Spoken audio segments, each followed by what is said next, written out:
ज्ञानानन्दमयं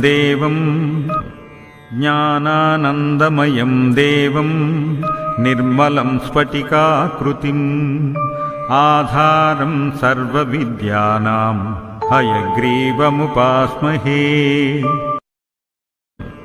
ज्ञानानन्दमयं देवं निर्मलं स्फटिकाकृतिम् आधारं सर्वविद्यानां हयग्रीवमुपास्महे।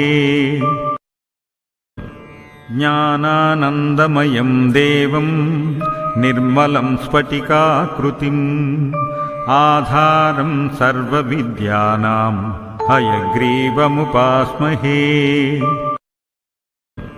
ज्ञानानन्दमयं देवं निर्मलं स्फटिकाकृतिम् आधारं सर्वविद्यानां हयग्रीवमुपास्महे।